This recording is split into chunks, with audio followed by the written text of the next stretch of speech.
Las naciones, nuestro país, desarrollan programas para dar educación a la nación, para darles instrucciones, para que los niños se eduquen, los niños aprendan a escribir, a leer y se desarrollen. ¿Cuál es el propósito de todo esto? ¿Cuál es el propósito de ingresarlos a la escuela? ¿Cuál sería el problema de que diga, bueno, yo no quiero que mis hijos estudien? Así que desde los 3 o desde los 5 años le digo, bueno, tú no vas a ir a la escuela. De pronto nos asusta, ¿no? Pero ¿cómo va a quedarse así, no es cierto? El analfabetismo ya se eliminó de nuestro país. Eso dicen, ¿no es cierto? Los números. Pero yo me he puesto a pensar, ¿podremos en nuestros tiempos estar hablando de que hayan personas, hayan niños que no deban ir a la escuela o no les pongamos en la escuela?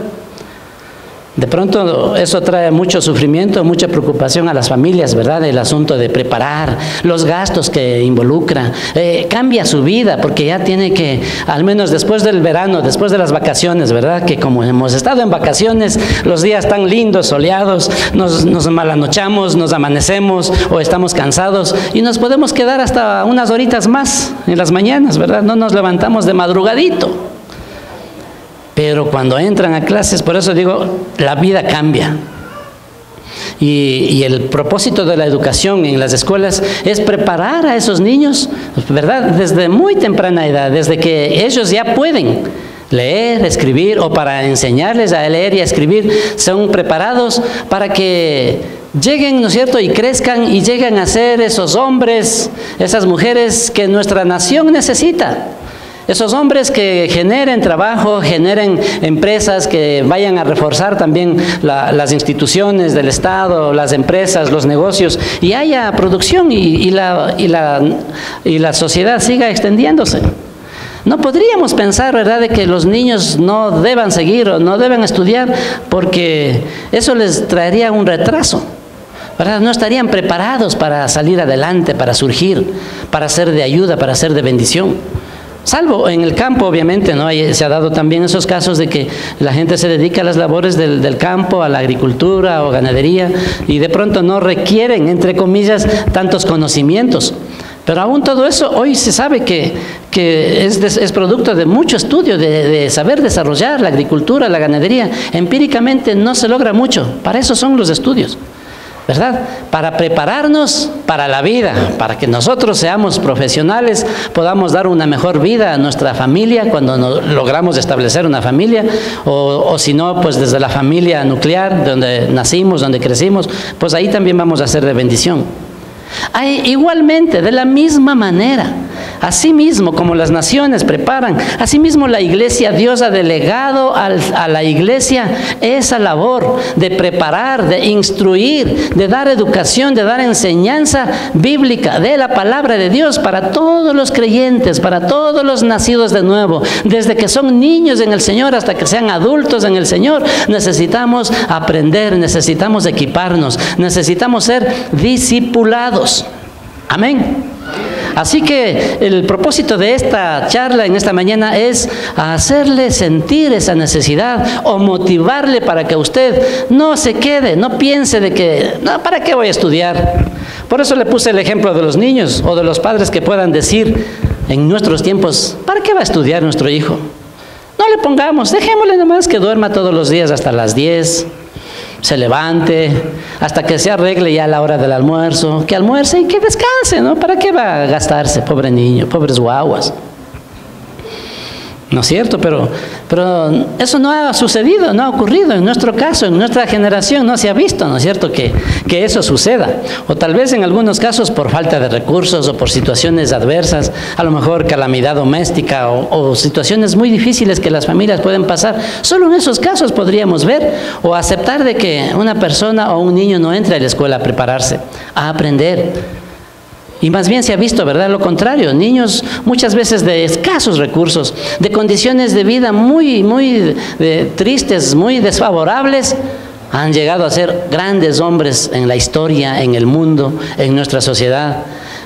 hombres sencillos, a lo mejor de escasos recursos, a lo mejor de descendientes de familias que no han sido prominentes. Sin embargo, se han levantado hombres y mujeres que han sabido y han sido de gran utilidad, de gran bendición para nuestra sociedad, para hoy en día. Entonces, nosotros también pensemos, atrevámonos a pensar que de la misma manera la vida cristiana necesita necesita el entrenamiento, necesita prepararse, necesita aprender para vivir la vida cristiana. Aprender también para desarrollar nuestra vida en nuestras actividades diarias, en nuestra profesión, para formar una familia, para trabajar en cualquier trabajo que nosotros estemos y también pues para formar más líderes o más discípulos. Así que mire, no piense, no crea, y si usted ha pensado, ¿para qué voy a ir? No, ya con venir el domingo ya está suficiente. No es así. Cuando nosotros lleguemos y tengamos diferentes situaciones que se nos dan en la vida, y aún de muchas veces que nos advierte la palabra de Dios acerca de falsos maestros. Muchas, miles, millones de personas han ido a reforzar sectas que no son de la voluntad de Dios, que no les llevan al camino del Señor. Porque la palabra de Dios dice que hay caminos que al hombre le parecen derechos, pero su fin, es decir, la meta de esos caminos es llevarlos a la muerte. Y muchos se han perdido, muchos han quedado engañados y apresados en un sinnúmero, miles de sectas que hay. Así que el estudio de la palabra de Dios, a través del discipulado, usted no puede pensar y decir, bueno, yo voy a estudiar en mi casa. Podríamos también hacer lo mismo con los niños. No les mande a la escuela, comprar el texto escolar y le da, ¿no es cierto?, para que el niño se instruya solo. Y muchos, cuando llegamos a conocer al Señor, la palabra de Dios, al momento en que nosotros recibimos a Cristo en nuestro corazón, el momento en que llega en nuestra vida, donde nosotros tomamos una decisión de dejar de controlarnos nosotros mismos, de dejar de guiarnos nosotros mismos, porque nosotros mismos no hemos podido sobrellevar una vida que agrada a Dios, pues nos encomendamos a la voluntad de nuestro Creador, de nuestro Señor y Salvador. Entregamos nuestra vida y el control a Él, y Él comienza a guiarnos, ¿verdad? Eso ocurre hoy, pero ¿cómo nos guía? A través de su palabra, a través de este texto. Mire, este texto, con este usted va a estudiar desde el pre-kinder cristiano hasta el masterado y todos los PhD cristianos que pueda existir. ¿Sí? Este único texto es el que usted necesita. No es como en la escuela, en el colegio, en la universidad, ¿no es cierto? No sé, a lo mejor si veíamos, si contáramos, a lo mejor son cientos de libros que usamos en toda nuestra vida para instruirnos. Entonces yo quiero llevarles a un pasaje en donde el Señor nos da la orden, nos da una instrucción, nos da un mandamiento. Amén. ¿Quieres saberlo? Aquí la palabra de Dios, precisamente el Señor, conociendo de que en el siglo XXI, que el 3 de septiembre del 2017 iba a haber una congregación de aproximadamente 250 personas que sin saber qué hacer con el discipulado, pues está aquí escrita. Y dice así, ¿verdad? El libro de Mateo capítulo 28, versículos 19 y 20. Mire, cuando una persona va a morir, ¿verdad? Bueno, en nuestros tiempos yo no he tenido la experiencia de haber asistido o haber estado en una reunión con mis papás o con mis abuelos en donde ellos planearon esa reunión para dejar la herencia. Solo en las novelas he visto. Y eso cuando era novelero, antes de conocer al Señor. Ahora ya no soy novelero, peor todavía no, 35 años que no veo novelas. Entonces, en esas novelas he visto, ¿no? Hay un abogado, hay el moribundo, que está más sano que todos los que vemos la novela, ¿no? Hay el moribundo. Y dice, mi voluntad final es esta, y empieza, ¿no? La casita del campo le dejo a fulano de tal. El edificio X le dejo a mi otro hijo. Este carrito de 2 tiempos le dejo al ultimito. Y así, ¿no? Cosas así que se me está ocurriendo. El Señor Jesucristo no fue antes de morir que nos dejó su voluntad.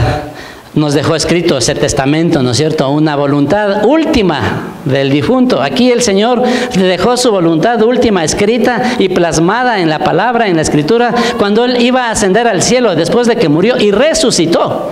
De lo contrario, Él hubiera dicho antes de morir. Pero Él esperó ese momento para dejarles esta instrucción a todos sus discípulos, a todos sus seguidores, a los que desde ese día en el futuro hasta hoy, siglo XXI, iban a creer en el Señor Jesús, iban a buscar conocer su voluntad, iban a buscar conocerle a Él. Y está escrito, ¿verdad? Capítulo 28 de Mateo, versículos 19 y 20. Por favor, ¿ya están conmigo? Capítulo 28, desde el 18, versículo 18, Mateo 28, 18 al 20. Miren, Jesús se acercó y les habló diciendo,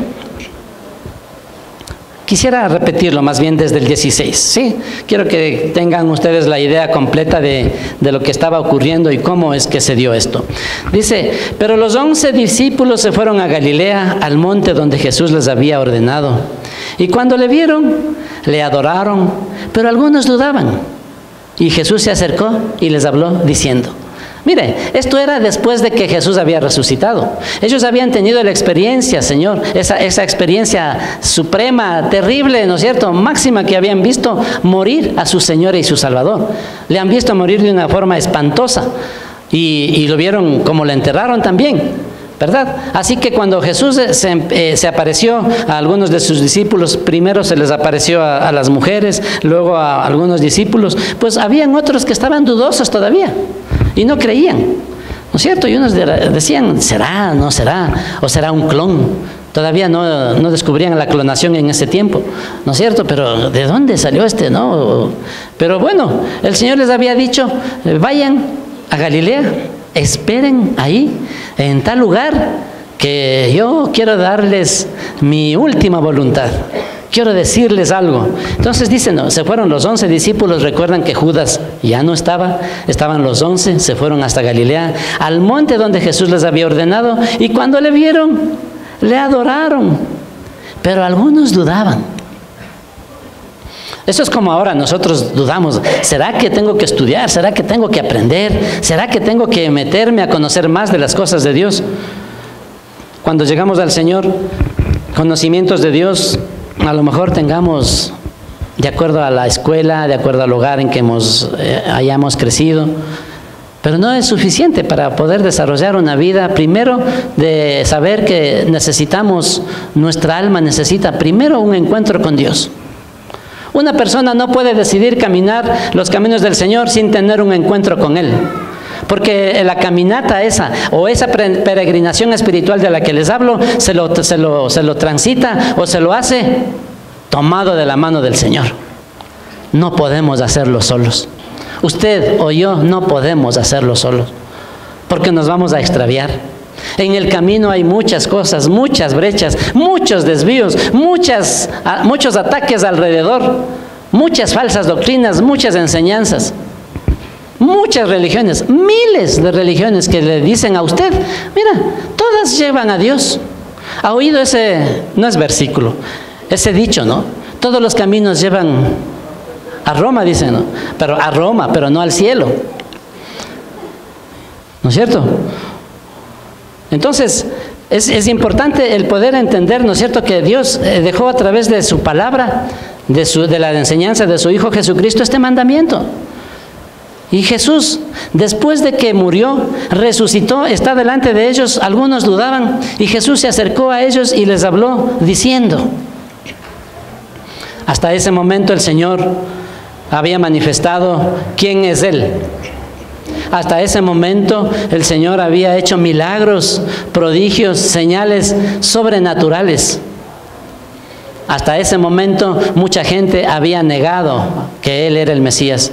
Hasta ese momento muchos también lo tenían como un mentiroso. Aún sus discípulos mismos, después de verlo morir, ellos dudaban. Porque imagínense que viene, ¿no?, el Hijo de Dios, hacía esos milagros sorprendentes, hacía esas señales tremendas y murió. Todos pensaban, se acabó, hasta aquí llegó, ¿verdad? Hasta aquí llegó, se acabó. Y el Señor comienza su último mandato. El Señor comienza su testamento a los que estaban en ese tiempo, porque el testamento del Señor está todo esto, ¿no? Antiguo y Nuevo Testamento. La voluntad suprema de nuestro Dios para nosotros, para mi vida y para tu vida, de todas las generaciones, desde la existencia del primer hombre sobre la tierra hasta cuando venga el Señor a llevar a su pueblo y se acabe este mundo. Es esta la voluntad del Señor. Pero para ese tiempo, para sus discípulos, les dice así en el versículo 18. Jesús se acercó y les habló diciendo: toda potestad me es dada en el cielo y en la tierra. Por tanto, mira, aquí hay una consecuencia.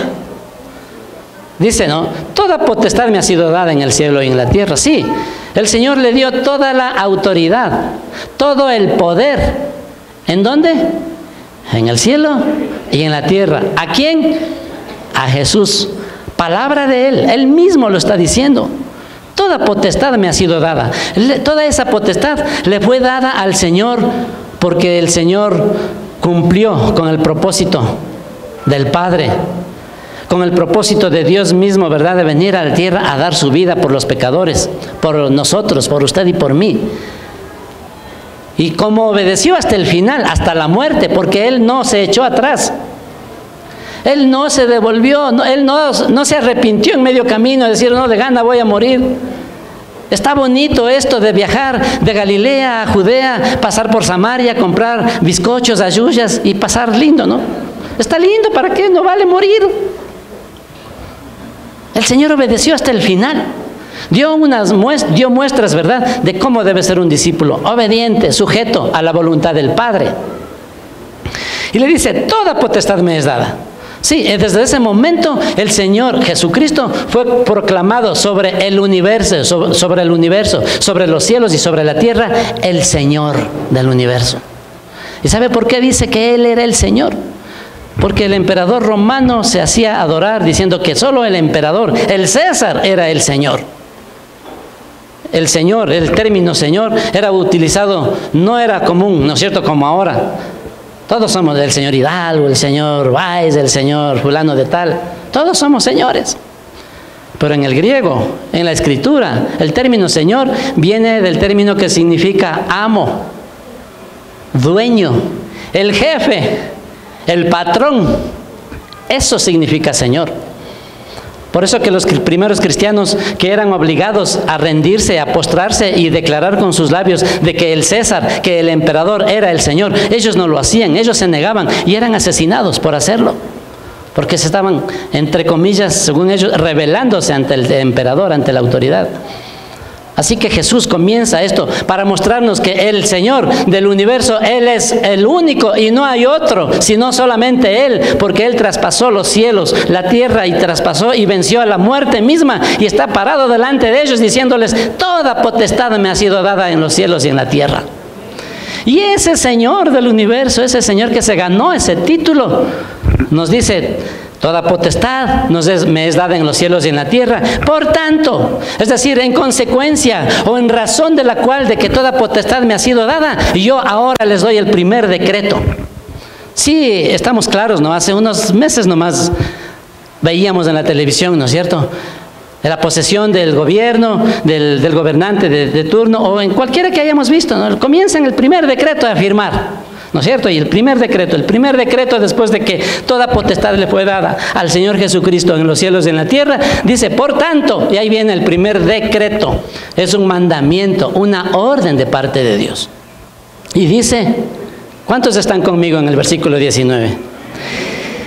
Id y haced discípulos a todas las naciones. ¿A qué nos mandó? Ir y hacer discípulos. No solamente, ¿verdad? No hablamos solamente de primero proselitismo, aún el proselitismo, aún en proselitismo político que se habla hoy en nuestros tiempos, también tienen tiempo de adoctrinamiento. También les disipulan, también les enseñan sus principios, sus metas, sus anhelos, sus ideologías. Nosotros como creyentes, como hijos de Dios, ¿cómo ¿cómo no vamos a prepararnos y ser adoctrinados, ser discipulados por la palabra de Dios, que tiene todo el poder en los cielos y en la tierra para llevarnos y cumplir con las promesas que Dios dice acerca de nosotros y las que Él nos ha prometido, la que Él nos ha dado? Aquí nos dice, ¿verdad?, que vayamos y hagamos discípulos. Ojo con esto, no dice a los que quieran o a los que sientan, hagan los discípulos, o a los que se dejen. Es un mandamiento de ir y hacer discípulos. Y si usted ya es un hijo de Dios, una hija de Dios, no puede tomar una posición de decir, bueno, eso que sigan o que estudien o que se preparen o que sean discipulados los que tienen tiempo, los desocupados. Estamos pecando cuando nosotros pasamos por alto una orden del Señor. ¿Qué pasa cuando es un mandato? Hay que cumplirlo, obedecerlo, es un mandamiento, hermanos. Obviamente usted después de esto puede decir, bueno, igual yo sigo en mi posición y no lo voy a hacer. Está bien, no hay problema, ¿no es cierto? No podemos obligarle a obedecer, pero la obediencia trae bendición. Y uno escoge. El Señor Jesucristo decía, ¿verdad?, en el libro de Deuteronomio, he puesto delante de ti la vida y la muerte. Y nos decía, escoge la vida para que vivas tú y tu descendencia. Escoge lo bueno, escoge la vida. ¿Y qué pasaba? Lo contrario también es verdad. El que escogía la muerte, pues para él y su descendencia también estaba escogiendo el desobedecer, el no seguir la instrucción de nuestro Dios. Entonces, mire, nos dice, id y haced discípulos a todas las naciones. Dentro del ministerio cristiano muchos son llamados y sienten ese llamado o esa carga de ir y hacer discípulos. Pero siempre primero comienzan en todas las naciones, pero primero a Francia, a París, primero a cosas así, ¿no es cierto? Cuando tenemos cercanos a nosotros. Francia, París, eso, París, Francia. ¿No es cierto? Entonces, mire, ir y hacer discípulos. Y ojo con esto, cuando entra este término discípulos, esto involucra a un aprendiz, a una persona que está en relación con un maestro, con un profesor, con un instructor. Es decir, usted tiene que ser discípulo de alguien. No dice, no, a mí me discipula el Señor, yo solo al Señor sigo. Eso es un engaño del enemigo. Por eso el Señor estableció su iglesia, estableció una cadena de autoridad delegada en todo lo que nosotros vemos. En la vida pública, en la secular, en los estudios, en el tránsito, en todo. Hay autoridades establecidas por Dios. Aunque no sea la iglesia, son establecidas esas autoridades establecidas por Dios. Así dice el libro de Romanos capítulo 13. Usted puede anotarlo y leerlo en su casa. Dice que toda autoridad es instituida por Dios. Y usted dirá, aún ese mundanazo que no es ni cristiano, ese ateo que está de autoridad ahí en tal lugar o en tal institución. Sí, aún ese, Dios le puso. Dios permitió que él esté en ese lugar para tratar con el pueblo, con los quienes gobiernan, con los gobernados. Entonces, mire, el Señor tiene esta opción, ¿no es cierto? Y nos da y dice, vayan y hagan discípulos. Necesitamos nosotros, cuando comenzamos los caminos del Señor, estar discipulados bajo la cobertura espiritual de alguien, bajo la dirección de alguien, un maestro, un tutor, un mentor, un líder, un pastor. Sí, se necesita. Aquí estamos, la iglesia ha establecido. Dios ha dejado estableciendo la organización de la iglesia también para que se desarrolle la labor que Él nos ha mandado hacer, de ir y hacer discípulos. No solo dice, no solamente dice, ¿no es cierto?, fans. Ir y hacer fans. No dice fans. Un fan en inglés es ventilador, pero en español es un seguidor, un aficionado, ¿qué se llama? ¿Cómo otra palabra? Coideario, ¿qué más? Uno de esos, un fan. Es simpatizante, hermano, se me perdió esa lista de sinónimos. un simpatizante, un seguidor, una persona que admira, admirador también, ¿no es cierto? Y seguidor de eso. Entonces el Señor, mire lo que dice, no fue fans, fue discípulos. Es decir, una persona que va a estar bajo la dirección de alguien, siguiendo las instrucciones, siguiendo las enseñanzas que le dé, aprendiendo la palabra de Dios para poder primeramente aplicar en la vida propia de uno mismo. Es un error de mucha gente. De cuando uno empieza a recibir, siempre proyecta, usted se convierte solamente en un canal y nunca piensa que es para usted lo que está aprendiendo. Siempre dice, ya, tal persona necesita. ¿No le ha pasado ahorita mismo? Estuviera a estar pensando, uy, que hubiera venido mi marido para que oiga todo esto. O mi mujer que supiera esto. O a mis hijos. Siempre cometemos el error, y eso es un engaño del diablo, de que piensa que eso no es para usted lo que está oyendo, sino para el otro, para el que está al lado suyo, para el vecino, para el amigo, para el compañero, o que supieran otros. Y nosotros pasa de nuestra mente y no se queda esa verdad. Es un tremendo error que cometemos, es un engaño que el enemigo provoca en la gente, de pensar de que no, eso no es para usted. Lo que yo estoy diciendo no es para ninguno de aquí, hermanos. Es para otra iglesia que no hacen caso. A veces decimos eso en tono irónico, ¿no es cierto? Pero es para nosotros, hermanos. Si no, me hubiera ido a predicar en la otra iglesia, pues. Así decimos los pastores, ¿no es cierto? Los líderes. No, pero eso sucede allá en otro lado. Aquí no. Pero esta palabra nos pone a enseñarnos acá que debemos ser discípulos. Solo para tener una idea, ¿cuántos discípulos o cuántas personas están siendo discipuladas ahorita? ¿Cuántos están? A ver, levanta su manito. Vean, ni el 1%. Por eso el Señor manda, ¿verdad? Ir y hacer discípulos, seguidores. Y obviamente se requieren también esos maestros, esos líderes, esos tutores o mentores. Y se comienza siendo discípulo. Muchos piensan, no, yo, si me llaman de profesor, ahí sí voy. Pero primero hay que comenzar por abajo, pues. Hay que comenzar aprendiendo. ¿Verdad que a veces hay mucha presunción, o orgullo, o vanidad? Y siempre pensamos que no es para nosotros. Eso es un engaño del enemigo. Deseche ese engaño. Deseche esas ideas, ¿verdad? Que bloquean el propósito de Dios para con su vida, para con cada uno de nosotros, para con su familia, para con su hogar, para con la sociedad, para con su barrio, para con su trabajo. Porque si usted va a ser discipulado, va a ser preparado, va a ser instruido, dice, para toda buena obra. En el libro de Timoteo habla, ¿no? Dice que nosotros procuremos con diligencia presentarnos ante Dios como obrero aprobado.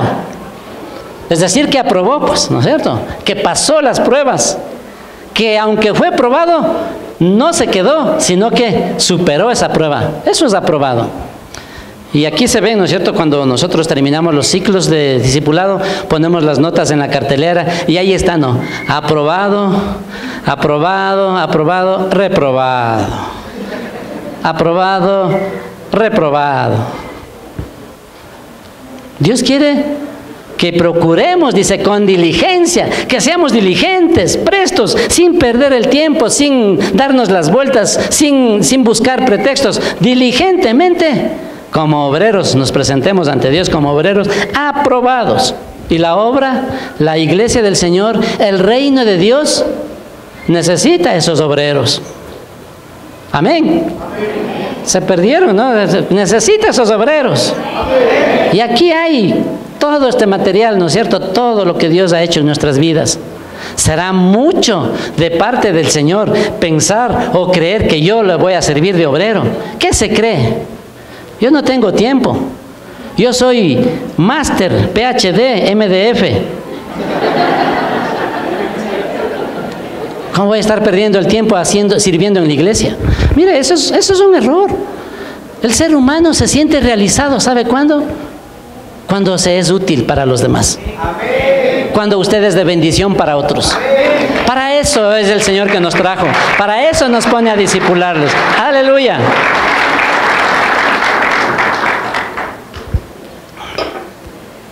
Y a propósito, ¿qué es MDF?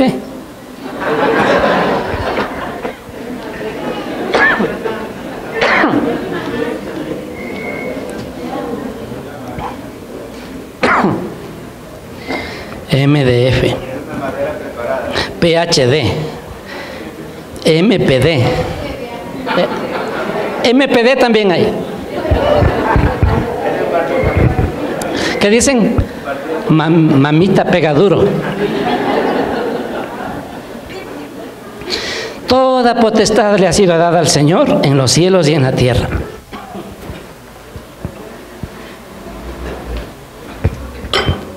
Estaba bien, hermanos, esta agua ha tenido algo. Tomé solo para embragar y seguir, pero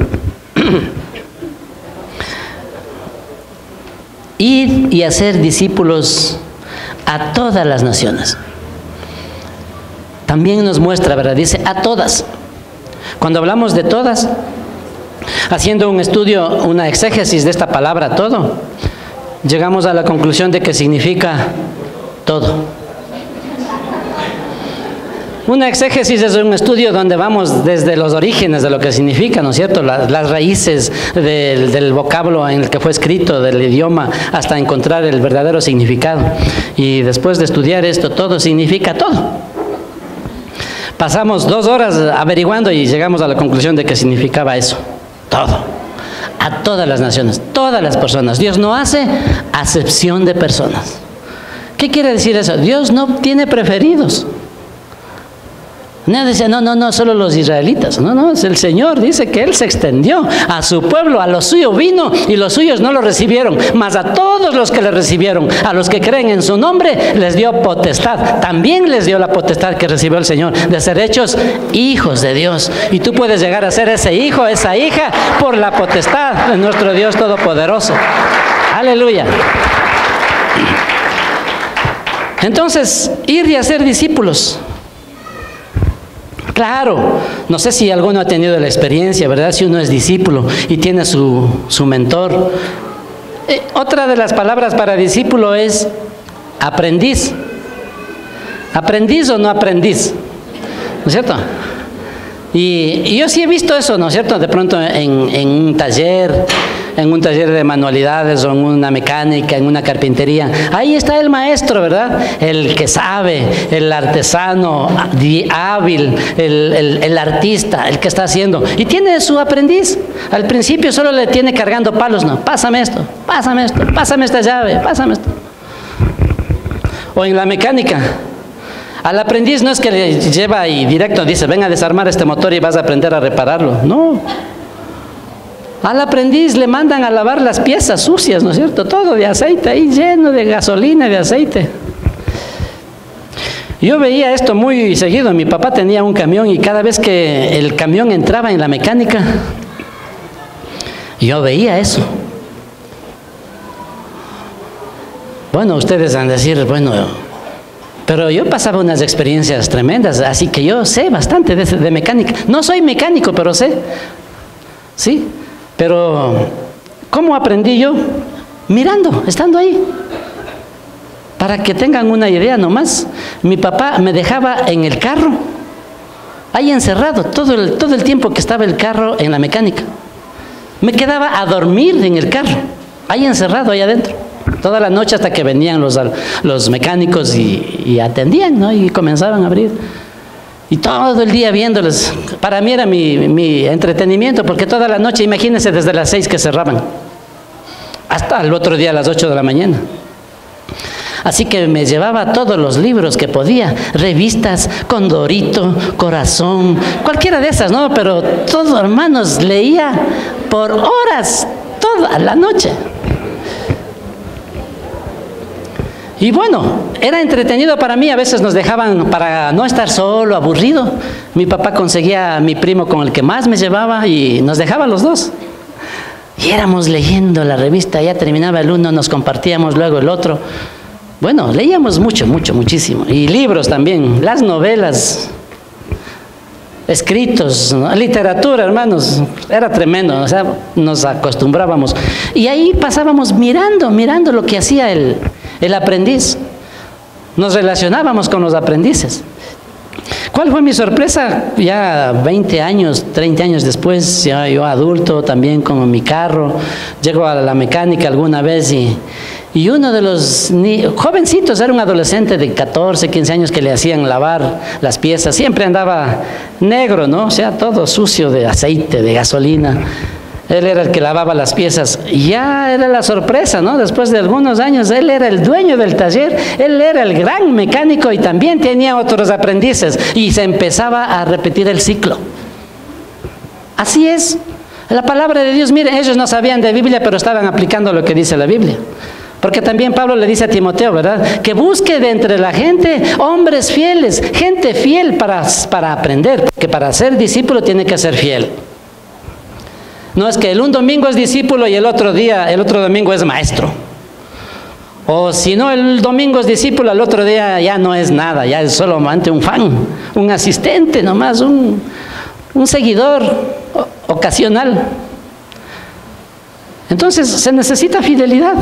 De lo contrario, no llegaremos a ser maestros. No llegaremos a aprender, no llegaremos a que con nosotros se vuelva a repetir el círculo. Es decir, que Dios pide a Timoteo que escoja hombres fieles y dice, idóneos, aptos también para enseñar a otros.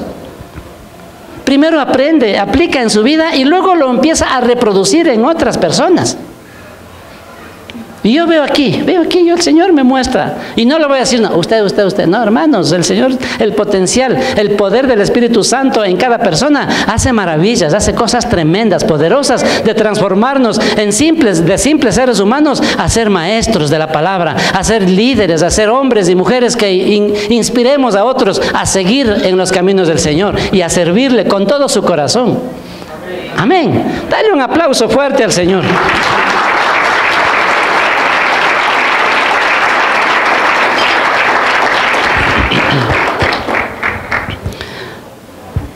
Así que nos da esa orden de ir y hacer discípulos a todas las naciones, a todos. Por eso el discipulado nosotros lo desarrollamos en todas las edades, en todo nivel. Desde pequeñitos están aprendiendo ya la palabra de Dios. Y también hay niños que ya son maestros, son ayudantes de las maestras. Y ellos, a lo que sean, a lo mejor adolescentes o jovencitos, ya serán maestros de niños, maestros de otros jóvenes. Después otros maestros de adultos, para enseñar a hombres, para enseñar a mujeres, a jóvenes, para enseñar a matrimonios. Para eso sí se requiere, es más durito, ¿no? Porque es la pareja. ¿Será más durito? ¿Qué dices, Pepito? ¿Es más duro las parejas? Es que vienen de 2 en 2. Y el problema es que no es que vienen de 2 en 2 así, vienen de 2 en 2 ya, bueno. A veces esos dos están divididos entre ellos, peleados entre ellos. El uno le estorba al otro, el otro le estorba al uno. Hasta ponerse de acuerdo, hasta aprender a funcionar como un solo ser, ahí serán de mayor bendición. Por eso a una pareja les da hijos, para que comiencen a practicar. Por eso echando a perder se aprende.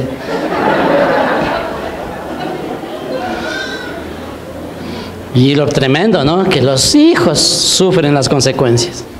Así que es bueno más bien prepararse, hermanos. Si usted todavía tiene hijos pequeñitos, prepárese, aprenda. Yo aprendí precisamente como maestro de niños. Comencé a servir al Señor siendo maestro de niños, de la edad de 3 a 5 años. Yo era apoyo, no era ni maestro siquiera, con mi esposa. Y entramos juntamente con mis hijos. Al principio, ¿verdad? Que les decía yo que les dejaba en la escuela dominical y no querían quedarse. Quedaba llorando. La primera vez me quedé ahí con él. 1 hora ahí recibiendo clases de niños. Aprendiendo, hermanos. Contento, yo participaba más que los demás. Hacían preguntas y yo levantaba la mano.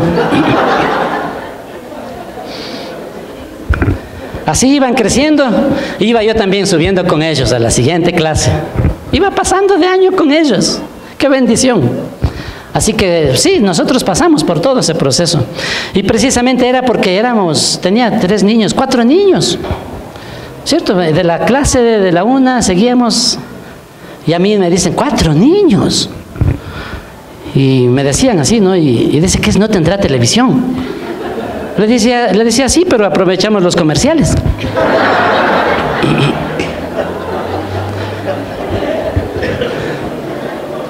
Entonces, mire, usted puede ser un maestro, una maestra. No piense de que solamente es para las personas que no tienen que hacer. Quiero decirles algo. Dios no llama a desocupados. Es decir, si usted está desocupado sin tener nada que hacer, busque algo que hacer porque el Señor le va a llamar. Amén. Unos pensaban, no, es que a Moisés le llamó, él estaba acostado en el desierto. Él estaba cuidando, hermanos, estaba de pastor de ovejas. Ni siquiera las ovejas de él, ¿no es cierto? Las ovejas de Jetro, su suegro. Pero antes de que sea su suegro, él estaba trabajando y duramente. Y era un trabajo muy humilde. Ese trabajo lo daban a las personas, las de menos valor, las más despreciadas, las de menos valor. Eso les mandaban a hacer, a pastorear a los animalitos. El rey David fue encontrado ahí, ¿verdad? Allá detrás de la majada de las ovejas, así decían. Detrás de la majada, ahí estaba. David tenía varios hermanos mayores, eran soldados, guerreros. Y Dios le habla al profeta y dice, anda y escoge de la casa de Isaí a un hombre de esos, yo he escogido para que él sea el rey de Israel. Y dice que este profeta fue y les reunió, les habló al papá, les habló, dijo, reúne a todos tus hijos. Y les reunieron a 7 hijos. Y Dios oraba con cada uno de ellos, le decía, Señor, ¿es este? Le decía, no, no es ese. Oraba por el siguiente, no es ese. Señor, ¿cuál es? ¿Es este? Ah, este sí ha de ser. No, no, tampoco es ese. Oró por los 7 hermanos. Y le dice, Señor, no hay más. Y le dice, por si acaso a Isaí, le dice, y por si acaso no tienes un hijito por ahí, uno de contrabando, aunque sea por ahí. Ah, sí, sí, el ultimito. Sí, sí, pero ese está ahí cuidando las ovejas. ¿Qué va a hacer ese el rey de Israel? Anda, llámale. El profeta le dice, anda, llámale, no me iré de aquí si no le traes. Y cuando le trajo al ultimito, al que no servía para otra cosa sino para cuidar las ovejas, Dios le dice al profeta, este es. Mire, esto nos hace ver lo valioso que puede ser un hombre o una mujer cuando se dispone a servir al Señor. No mire sus cualidades, no mire sus debilidades, no mire sus capacidades o la falta de ellas. Es Dios el que le va a preparar y le va a utilizar para grandes cosas en nuestra nación y fuera de nuestra nación. Amén. Porque Dios ha prometido que nuestra nación será la luz del mundo, porque estamos ubicados en el centro del mundo para hacer bendición e iluminar al resto. Eso es lo que Dios hace, cosas grandes, maravillosas, pero es a través del discipulado, a través del enriquecimiento, el crecimiento, el aprendizaje, poco a poco, lentamente. Yo ya llevo 35 años en el Señor, pero todavía yo me siento incapaz, me siento inadecuado, tengo muchas cosas que mejorar, que cambiar. A muchos no les caigo bien y estoy tratando de caerles bien. Aprendiendo a eso también. Y el Señor me ha dicho, difícil va a ser. A unos les gustas, a otros no. A unos les gusta lo que dices, a otros no. Así que hay que aprender todo eso, a lidiar con eso. Y saber que al que buscamos agradar es al Dios Todopoderoso, al Rey de Reyes, al Señor de Señores, al que murió por mí, al que dio su vida por mí y también ha dado la vida por ti. Su vida la dio por ti. Ir y hacer discípulos. Desde lo más sencillo, desde enseñarle cómo comunicarse. Lo primerito para que haya buena relación, ¿verdad?, entre dos personas o en cualquier organización, lo primerito, hablamos de la comunicación. Y Dios nos ha dado el recurso. Usted primerito debe ser, usted llega a ser un hijo de Dios, usted comienza el caminar cristiano a través de una oración. Para que no se olvide, para que sepa que por ahí ese es el camino. Es decir, llegar al Señor, abrirle su corazón y contarle su necesidad y decirle, Señor, te necesito. Perdona mis pecados, límpiame, lávame, cámbiame, toma mi vida, Señor, y llévame a través de tus planes, de tus propósitos, y hazme el hombre o la mujer que tú quieres que sea. Eso lo hace el Señor, y no depende de nosotros, depende de Él. ¿Y sabe en qué depende de nosotros? En que nosotros no nos soltemos de sus manos. No nos soltemos de sus manos. Es como que el Señor comienza una obra de arte. Imagínense aquí, ¿no es cierto? Un banquillo alto donde le sentamos a un modelo o una modelo ahí, y acá está un artista, ¿no es cierto?, para hacer una escultura o una pintura. Y Dios comienza a hacer esa obra. Dios comienza a tocar a esa persona. Dios comienza a dibujar, a hacer una obra de arte de esa persona. No te bajes del banquillo antes de hora. No te quedes ahí inquieto. No, es que ya llevo un año en la iglesia. Ya llevo 2 años, ya llevo 10, ya llevo 20, ya llevo 30. Toda la vida el Señor va a moldearnos. Hasta cuando Él nos lleve es porque acabó su obra con nosotros. Así que estése dispuesto. Ir y hacer discípulos a todas las naciones, a todos, grandes, pequeños, jóvenes, ancianos, hombres, mujeres. Y dentro del proceso de discipulado dice, bautizándolos en el nombre del Padre y del Hijo y del Espíritu Santo. Tiene que haber un bautismo. El bautismo es un símbolo muy fuerte, muy significativo. Bautizarlos. El bautismo significa inmersión, es decir, sumergirse totalmente bajo el agua. Y ese hecho de sumergirle y volver a salir es un hecho muy simbólico que representa algo muy importante. Así que nosotros bautizamos, enseñamos el discipulado, y obviamente dentro del discipulado, del proceso, va a llegar el momento en que dice, muy bien, vamos a tratar del tema del bautismo. Y tenemos que obedecer, bautizándonos. Porque si no nos bautizamos, miren, no pasamos por este símbolo que representa el bautismo. El momento que le sumergimos bajo el agua, representa o simboliza que lo estamos sepultando. ¿A quiénes se les sepulta? ¿A quiénes? Digan nomás en voz alta, no les escucho. ¿A quiénes se les sepultan? ¿A quiénes sepultamos? ¿Usted ha asistido a una sepultura de alguien? ¿A quiénes se sepulta? A los muertos. Entonces quiere decir, cuando una persona se bautiza, que esa persona ha muerto al pecado.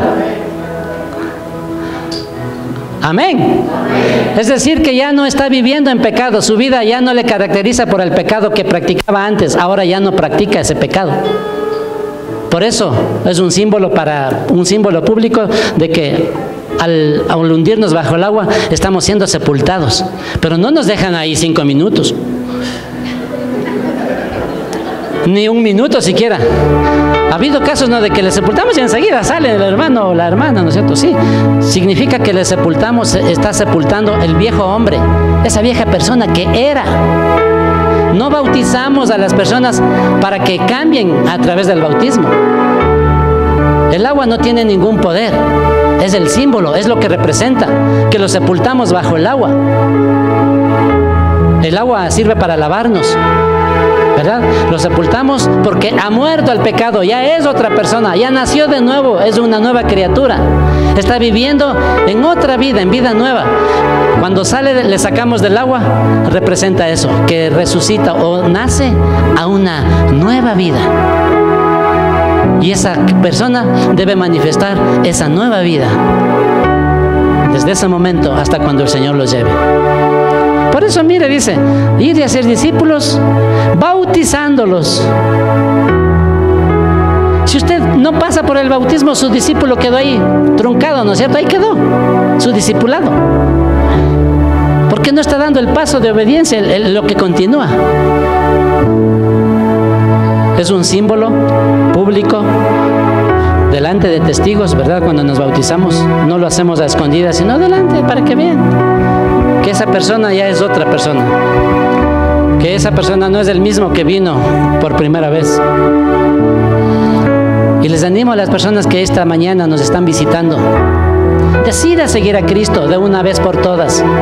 Decida ser un discípulo del Señor, un seguidor, un aprendiz de la palabra, un aprendiz de los caminos del Señor, porque los caminos de Dios son verdad, los caminos de Dios son eternos y te llevarán a una nueva vida. Es la vida que tú andabas buscando, es la vida que tú has anhelado. Solo el Señor la puede dar. no nos da ni la profesión, ni el dinero, ni la fama, ni lo que nosotros podamos obtener. No nos da ese estilo de vida. Solo el único que nos da la vida así en paz, de gozo verdadero, gozo genuino, que no perece, es de la vida que Dios nos da a través de su Espíritu Santo morando en nosotros. Así que yo quiero hacerte una invitación, si tú estás aquí por primera vez, a que hagas una oración y pedirle al Señor que entre en tu vida. Es decir, en otras palabras, entrégale tu vida al Señor. Es una entrega mutua.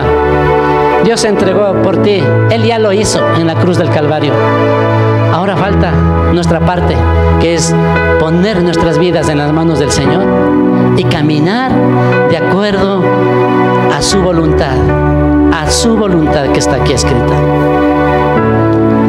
No seguimos enseñanzas de hombres, no seguimos tradiciones, seguimos lo que nos dice la palabra de Dios. Porque esta palabra de Dios, el Señor Jesús mismo dijo: los cielos y la tierra pasarán, pero mi palabra no pasará. Siempre estará en vigencia, siempre se cumplirá lo que aquí dice, porque Dios es fiel y Dios no es hombre para mentir, ni hijo de hombre para arrepentirse, pues lo que Él ha dicho, Él lo cumplirá. Eso hará con cada uno de nosotros y lo hará con tu vida y con mi vida. Aleluya.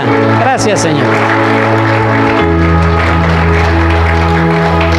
Y el último versículo, ¿verdad? Bautizándolos, aquí vemos en el nombre del Padre y del Hijo y del Espíritu Santo. Aquí nos muestra esa característica de Dios. Dios es un Dios trino. Y nosotros creemos en el Padre, en el Hijo y en el Espíritu Santo. Tres, obviamente eso es otra doctrina, algún momento lo enseñaremos. O lo puede aprender en las clases de discipulado, claro, de una vez.